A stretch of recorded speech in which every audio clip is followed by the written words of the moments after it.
সরকার ব্যবস্থা প্রসপেক্টিভলি বাতিল করা হয়েছে এবং পরবর্তী দুই নির্বাচন তত্ত্বাবধায়ক সরকারের অধীনেই হতে পারে।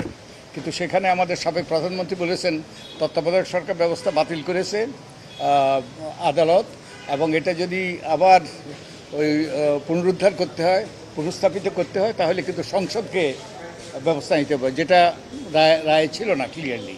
এবং উনি বলেছেন যে আদালত বাতিল করেছে, আমাদের কিছুই করার নেই, অতএব তত্ত্বাবধায়ক সরকার ব্যবস্থা বাতিল এবং ভবিষ্যতে দলীয় সরকারের অধীনেই নির্বাচন হইতে হবে। এই ধরনের একটা আদালতের রায়ের অপব্যাখ্যার মাধ্যমে কিন্তু এই আমাদের রাতের ভোট হয়েছে।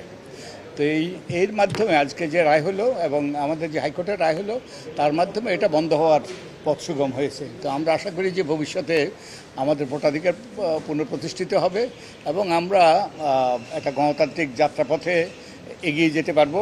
এবং একই সাথে আমি আশা করব যে আমাদের যে সংসদ যে জনরায় যে দিয়েছে, যে গণভোটের মাধ্যমে, সেটা প্রতি শ্রদ্ধা প্রদর্শন করে, আদালতের রায়ের প্রতি শ্রদ্ধা প্রদর্শন করে এমন পরিবর্তন আনবে যাতে আমাদের ভোটের অধিকার নিশ্চিত হয় এবং রাতের ভোট যেন আর দিনের ভোট যেন আর রাতে না হয় সেটা নিশ্চিত করবে।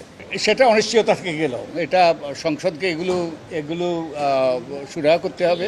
আপনারা জানেন যে গণভোটে সেই রকম ওই যে কতগুলো বিকল্পের কথা বলা আছে এবং ওখানে নোট অফ ডিসেন্ট আছে।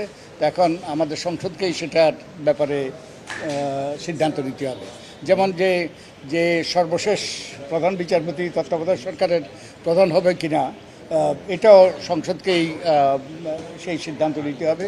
তো আমি আশা করি সংসদ জনস্বার্থে আমাদের নির্বাচনী ব্যবস্থা যেন আবারও সংকটে না পড়ে, যাতে আমাদের ভোটাধিকার নিশ্চিত থাকে, সে ব্যাপারে তারা সঠিক সিদ্ধান্ত নেবে।